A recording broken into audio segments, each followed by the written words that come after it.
Sounds good.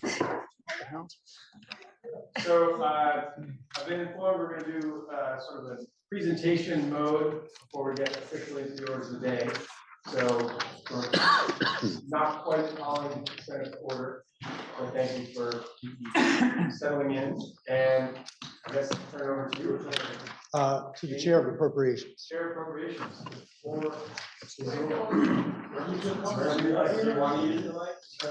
Actually, you have no clear for these purposes. Let me make sure that's almost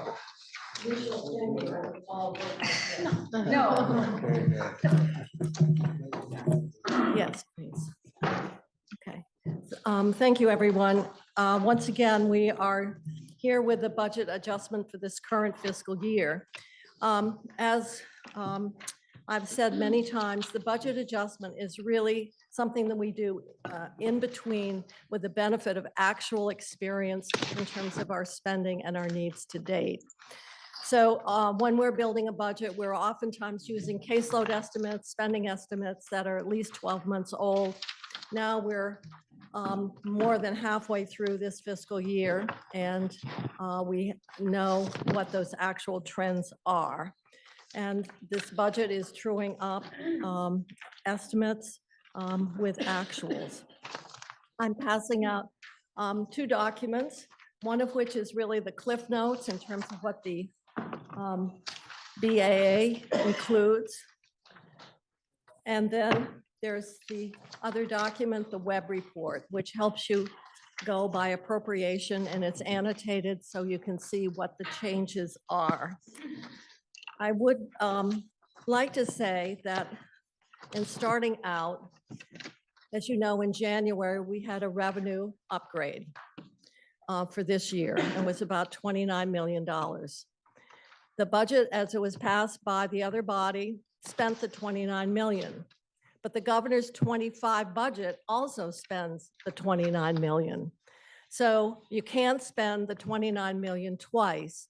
And your appropriations committee felt that in light of the fact that we are going to be taking up, and the House is taking up the 25 budget now, rather than obligating or making decisions on those one-time, particularly one-time spending items included in the House budget, that we would defer those requests and have them all considered within the context of the 25 budget that is under development.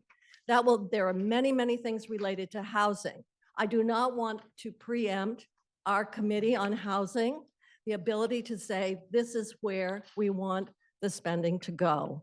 It is to allow the committees to do their work, to really think about, is that in light of what we see now, what we have in mind for legislation, that is where the funding should go. So I want to make it clear that a lot of what has been taken out is not because we've made a decision not to fund. I understand there's a lot of confusion around that, but it's not a matter of deciding that's in or out. I've heard terms, well, this has been gutted. It is not. It is to allow that comprehensive and thoughtful evaluation of how we expend a fixed pot of money. So I would simply like to say that there is no question, we are not saying this doesn't have merit or this doesn't have merit. We're saying we need to look at all those competing spending requirements or needs or requests in totality. And that would occur.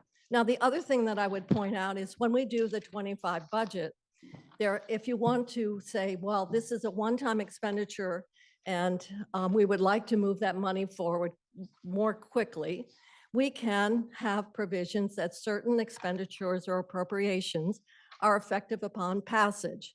It doesn't mean that everything has to wait until July 1st. Obviously, you've got to have the revenue to cover it, but that is something that we can do. And I have indicated, and my committee has indicated that we plan to do. So I just want to say, first of all, we want to make sure that we're looking at all these requests, all very meritorious, all worthy, all have merit. It's just the requests every year exceed what we have for available funding. And the challenge is to set the priorities and to allocate the fundings and the funding that we have in the best way possible. So I will be very honest, if you want to look, we had many one-time requests. Now, sometimes you say, well, a one-time request really doesn't address it, because really what we're talking about is an ongoing obligation. In other words, a one-time slug of money doesn't necessarily support something that really is being set up or is going to be, the expectation is that there would be ongoing funding. So I'll give you some examples. Last year, we had a request and we did not fund it then. It came in the budget adjustment, and it was a Working Bridges program. If you're doing a one-time money to start up a program, you have to say, but how are you going to support it ongoing? And if you're saying we're going to start it up, then are you making a commitment that you would take a new program and make it a priority over anything else? And this, I will tell you, is difficult because the governor's budget does not include increased funding for many of the programs people care about. There's no increased funding for our mental health agencies, for our agencies that serve people with disabilities, for the agencies that serve our elderly, for a whole host of providers. So the point that I'm bringing out is the fiscal reality. And if you look at the one page, you can see that in fact, the revenues that we have, and we will have again next year, are actually less than we had before. This is what we're doing with the unwinding of the revenues that we've had the benefit of experiencing as a result of all the federal money that came in from the federal government. So we gave kind of a revenue overview so people can see the fiscal reality that's going to be confronting us as we build budgets. And then we go on in terms of what this budget does. And you will see, if you look at the base appropriation adjustments, many of them are related to workforce. They are overtime for the state police. That's no secret. They've had a lot of homicides. Their workload has increased, and they've also had a lot of vacancies. So that's an example of how we are addressing an expenditure and a need that was not anticipated when we built the budget. So the other, and I don't need to read them all through, but another area that we, for example, in the budget as it was passed by the other body, reduced the amount that was available, the appropriation requested for emergency relief for our nursing homes. We took additional testimony, and we felt that the $17 million that was requested was absolutely the right amount, and to reduce it by $3 million and spend somewhere else was not fiscally supportable. Because last year, the extraordinary relief, and we know nursing homes have had a lot of costs, and many of them have closed, and many of them are actually constraining the admissions because they don't have the staffing to provide the level of care and meet licensing standards. So we felt we needed to spend 17 million.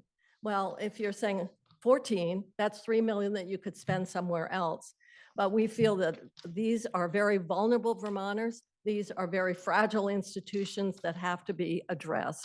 And so the extraordinary relief for nursing homes is, as you can see, is 17 million. But once again, that is driven by workforce, contract, healthcare providers, and so forth.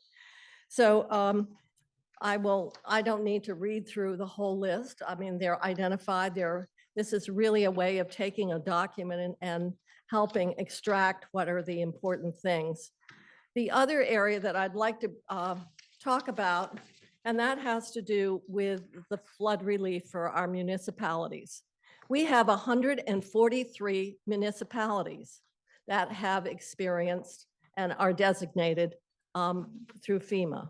And I realize that's not a perfect measure, that how FEMA has designated. The other body said, here's 10 million for grants, and was like, well, you have grants? And people are saying, you know, we want to know the specifics. Well, if you don't have any parameters or methodology for the distribution, You could be getting $1, you could be getting all 10 million. It just was for grants. So we have struggled to put together a methodology that would somehow distribute in a fair way money to the municipalities. Certainly right here in central Vermont, we know, but don't forget there was tremendous damage experienced in other areas of the state. Ludlow, for example, and Chester, and the list goes on. Hardwick, Johnson was, the Main Street was flooded as well.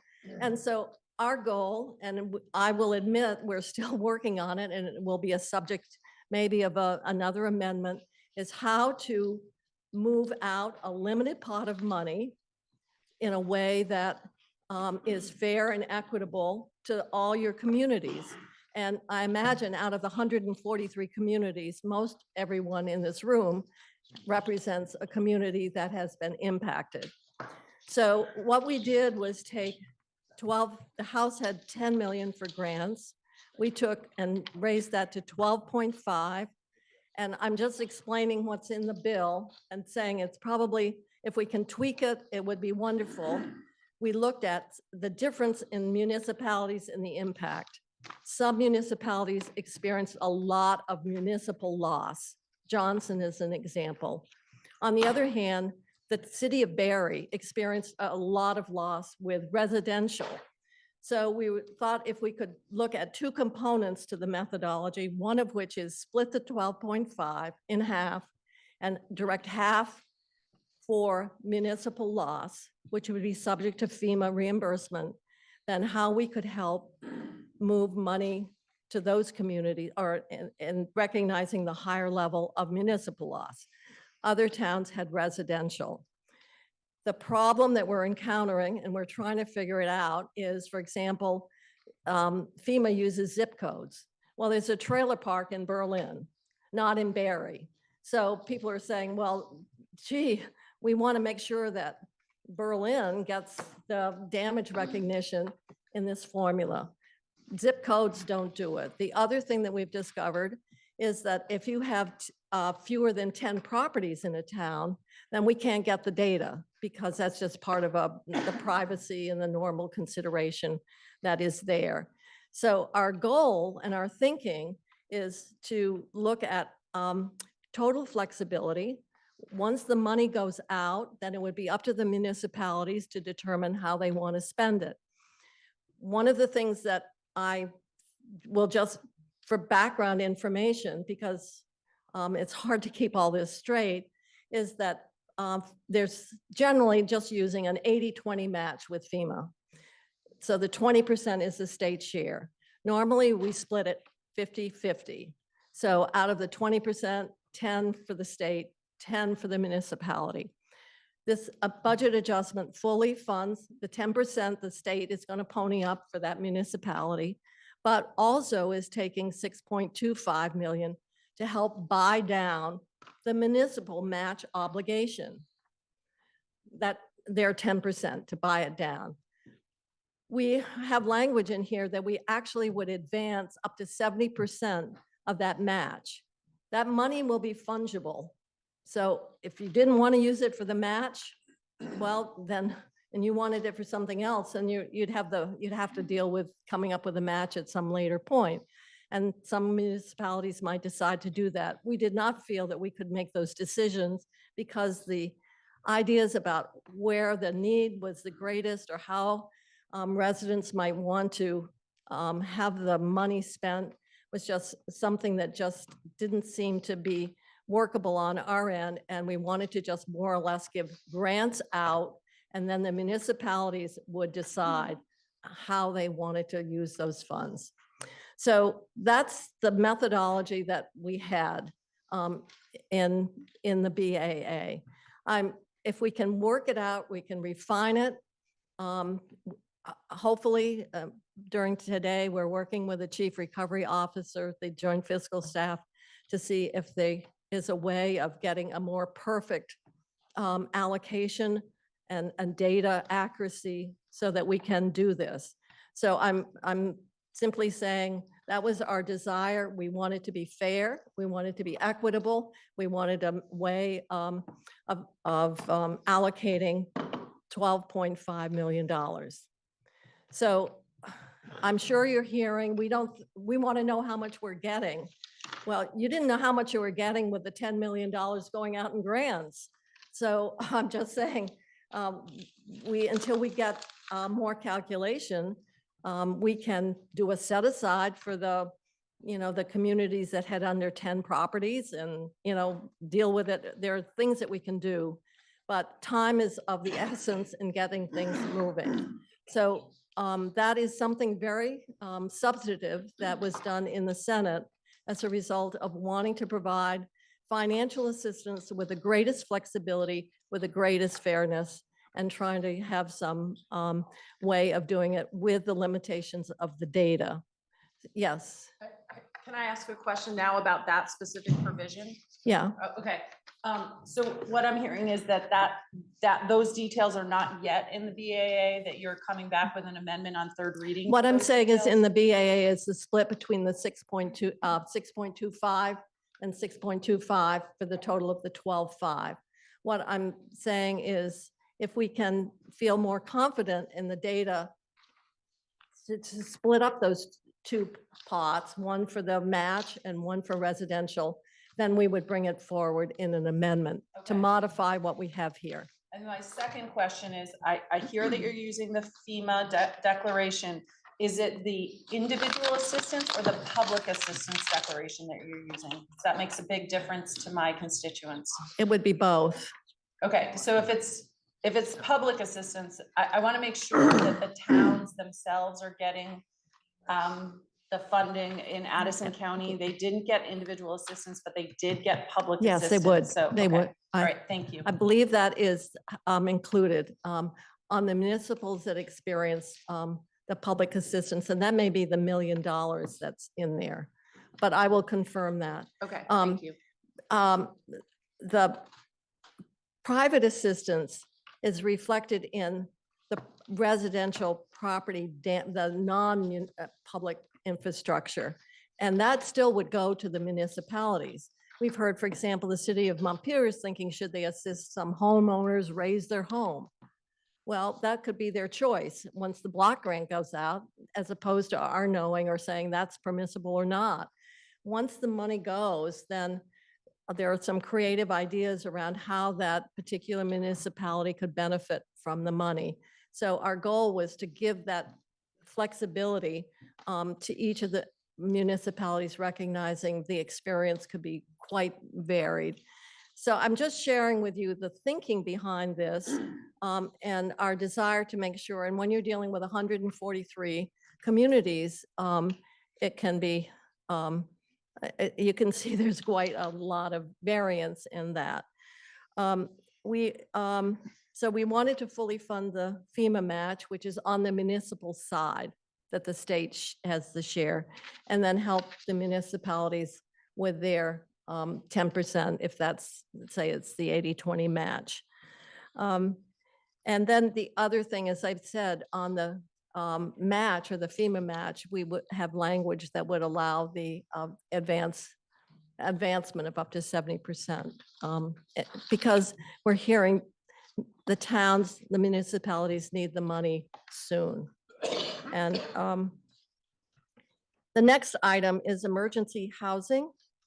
And we're taking more testimony on that. So I just want to let you know, we expect that we will be offering an amendment before third reading to deal with emergency housing. The other body just struck the adverse weather. We're looking at, obviously there's concern about the vulnerable population, how that might be addressed. We will be talking about a way of doing it. Obviously that is going to require more money. So that is something that would be subject to the amendment that we would be offering before third reading. There is money there to pay, at least for, under the regular rules, the GA for, or under the June 30th cohort general assistance, and then $4 million for 5 communities to set up shelters. We have to be building capacity as alternatives to motels. And this is kind of what we're in. I know there's great concern about vulnerable households and the impact. And obviously, this is going to be a very difficult conversation for the fiscal '25 budget, because last year we did put in an increase the general assistance emergency housing base by $7.5 million. So we're talking about additional money on top of what is in the base. So this is an example. The other point that I would make once again, and that is, even though something got removed by in this bill, it does not mean that that's the end of it, that a decision has been made. And the best example I can offer is last year in the budget adjustment, the House put in over $9 million to assist organic farmers. We said, that's a new program, a new benefit. We need to discuss it in the context of the FY24 budget. So in fact, it got funded in the budget. And so I just want to say, this is not something new that we have done to say, let us look at, is a new program for organic farmer relief a higher priority than X? And that's really what we have to go through as we're trying to decide the funding. So that's something that we've done in the past. I just want to give you an example of something that we did. Interestingly enough, when the House passed their budget, they didn't have any funding for organic farming. So it was a high priority in the BA and didn't even appear. We had said we will look at it in the budget process, and in the end, we did fund the benefit to help that group of farmers. As you will see, we were a little bit short on the estimate, and so we are just adding a small amount of money to make payments on those eligible applicants who are currently in operation today or at the passage of this bill. So I just wanted to link that decision with something that you're seeing here. And then there are some other changes. Certainly, remember, under the BGAP program, and I think it's really important to remember, we've provided assistance to related to the flood in a variety of ways. We had advanced the Joint Fiscal Committee approved advancing money from the broadband grant match, and we're replacing it. That was the motion that was made, and to advance it, but with a commitment to replace it. So you're going to see the 20 million is replaced. That was the motion, that was the commitment. And then as you go down through, you'll see that there are just some other small ones. Now, there is, last year, we did put some more money into our adult basic education programs. We put in $1 million. There seemed to be some reduction in the level of support that these programs have been receiving through their LEAs. And they're running a deficit. It gets into, if people, I know that the Education Committee was taking testimony about a change in the assessment and how that's impacted. And people, particularly students with English as a second language, are not testing at the proficiency level to qualify for the funding. And the irony of it is, these are the students that need the educational services the most. So we haven't figured that all out. And if our Education Committee can figure it out, that would be wonderful. But in the meantime, they have operating deficits. So there's a little bit there. And then the last thing that we committed to last year, which was very significant, and that is for teachers' retirement, the statute had a limit on the amount of the COLA at 5%. We had inflation come in over 7%. So when they went to calculate the COLA adjustment on the teacher's retirement, it got capped at 5%. And that was a surprise. That wasn't anything that we did. That was a change that was made in 2016.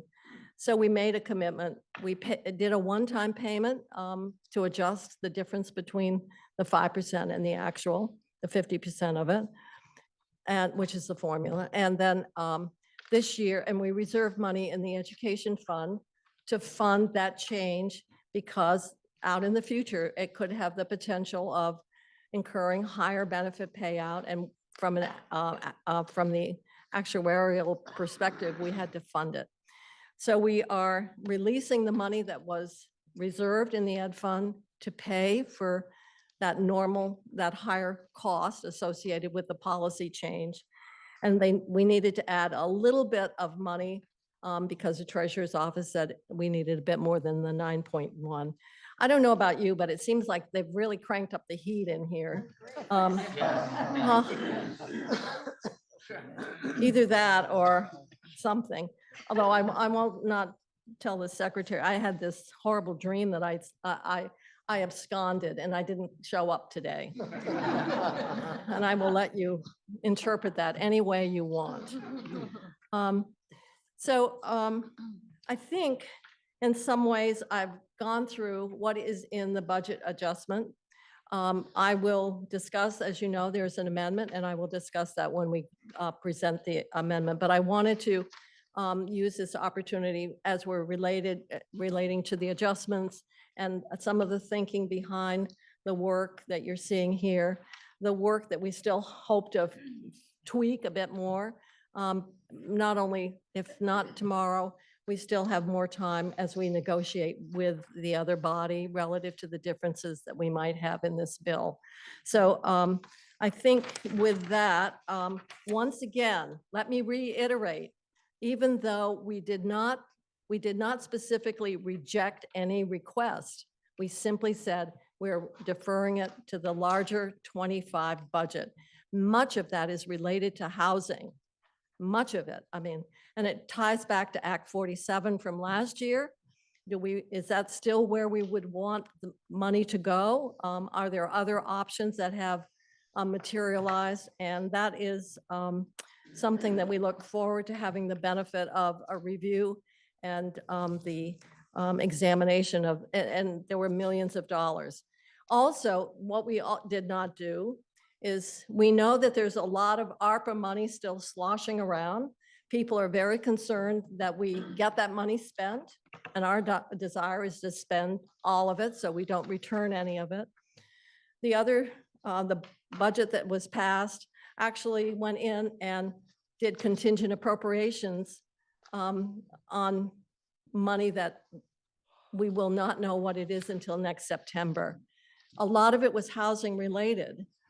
We did not really have the time to go in, and we did not want to simply in advance, and because it was not time sensitive, to move that ahead of the big bill. So just that was another area where we said, we've got more time. We need to be thoughtful about how we use those resources and how we do use them to make sure that they are all spent. The other thing we did do is to actually appropriate the necessary general fund to fully fund the state match of ERAF. So there's 5 million in the budget that was passed in the other body. It was a contingent appropriation. So I just want to let you know that money is in the bank. I think that probably is all I need to say at this point about what's in the BA itself. Yes. I think. Jane, I appreciate, and I'm always grateful for your explanations. They're terrific. I also am hearing that there are tweaks on a number of programs. A lot of us care a lot about flood recovery, homelessness, and I understand that you're continuing your work on that today and tomorrow. I am wondering if it makes any sense to postpone this discussion and this bill presentation until we actually know what we're doing, because as we all know, once it goes into conference committee, that gives you time, but our voices are not heard in that. And so I would ask, is there any possibility that we could postpone the BAA discussion actually for a day or two? I would not recommend that, because frankly, we're giving you, our body, more opportunity to make those decisions than occur in the BAA, because we will hear from you on the things that we did not include, where you want those to be in the budget of 25. So would you say that, I know that certainly I've talked to, let's use the refugee program, for example. There was a one-time request. Well, a one-time request, if in fact we're talking about a program that needs ongoing money, base money, then you would want to really consider that request as a package. And that gets back to either, you know, and that is one of the areas that I've asked our housing committee to look at. And so it hasn't been shut off at all. But if you want to say this is a program that we want to support on an ongoing basis, well, you have to consider that in the context of the next year's budget and maybe even the next year's budget. So it's really not to make decisions that are time limited when in fact they have the long-term base budget implications. And so I've had conversations with the committee chair about allowing that opportunity for your committee. And that is why the more we keep this money open, the more influence our committees can have in terms of what are the final decisions around the funding. Oh, yes, Senator Hardy. Thank you. There are a couple things you didn't mention that I'm just curious, there are language issue and things in the bill, and I can ask you now or on the floor, but that on page 31 of the 31 and 32, there's some changes to syringe service programs and the Department of Health needle exchange programs. And I'm just wondering, are these why are these in here? What? Well, we tried to sort that all out, Senator. I'm sure you did. Because there was 400 in addition to the 300 in this year's budget, and it came from the opioid settlement. So we already have 400,000 that still is in play. We have 300,000, and then the budget adjustment had another 500,000. So we conferred with the secretary of the commissioner of the health department, and I felt that the funding right now was adequate to meet the need.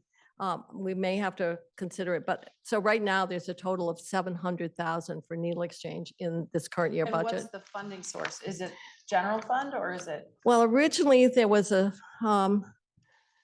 no, the 400,000 was the opioid settlement money, Okay. and which is a continuing source. And I haven't read the commissioner's recommendation of how the money would be spent on it, you know, for this coming year. Right. I just want to make, because that funding is not supposed to supplant existing Yeah. funding. So if we are moving general funds out and using that funding, that could get us in trouble with that. Yeah, I don't believe that that's the problem. We will double check, but we spent quite a bit, because we wanted to assure that there wasn't a negative impact there. Okay.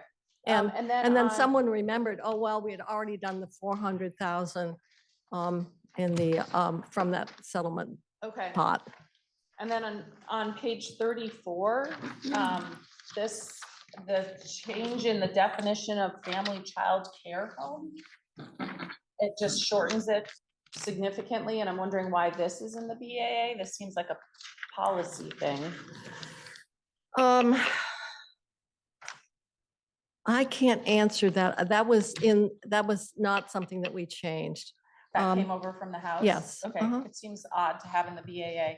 And then another one that maybe you might not know, but on bottom of page 37, section 79, there's an exclusion. And it says to exclude a facility with the prescription distribution or administration of Medicaid for Yes, opioid disorder. And It's to exclude it from the certificate of need Okay, process. got it. Okay. I was just wondering what it was being excluded Yeah. from. No, it's a valid question, and you can understand why Yes.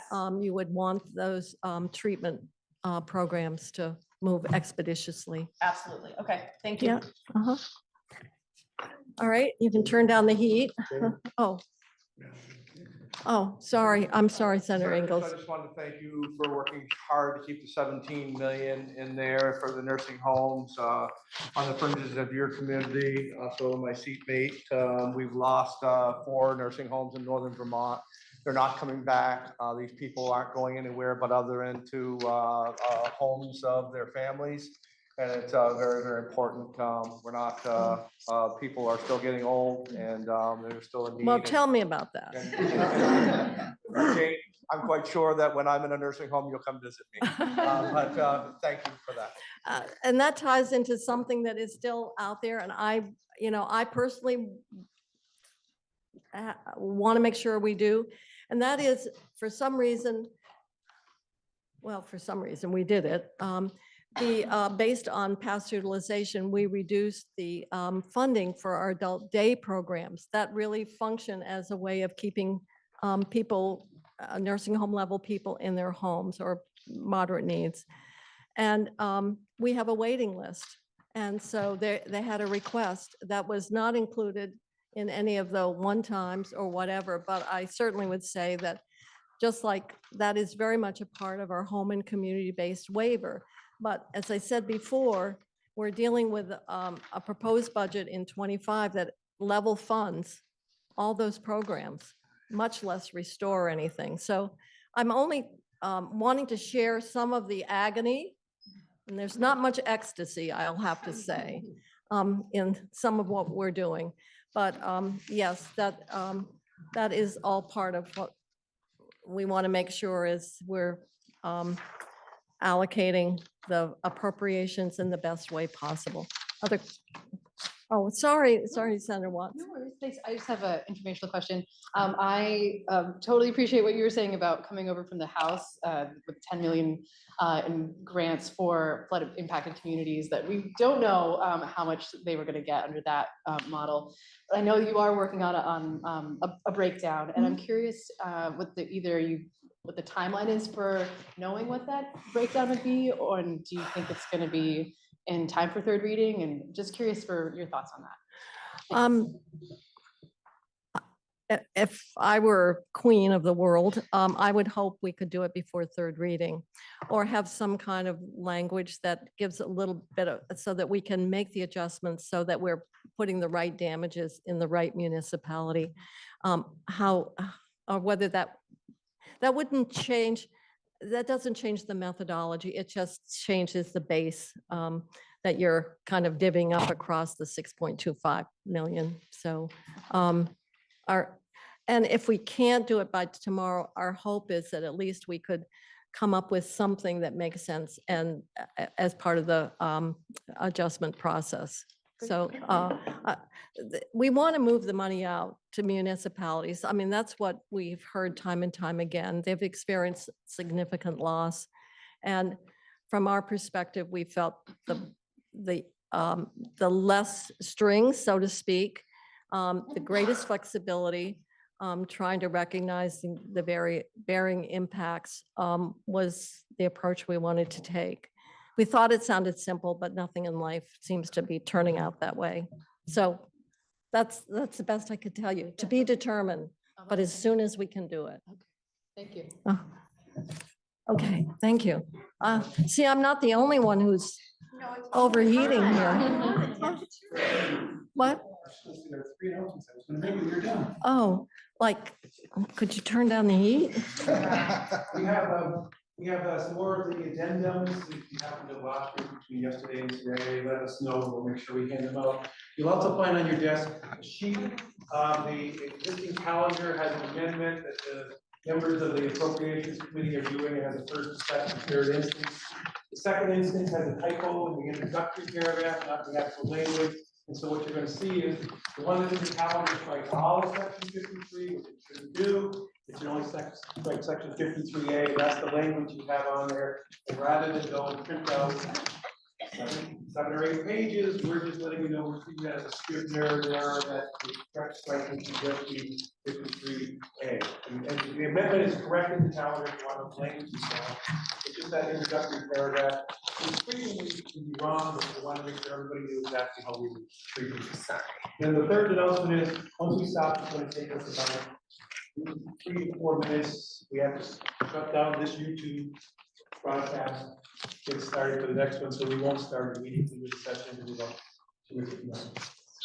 Any questions? What time do we bring the Scribner before the Senate?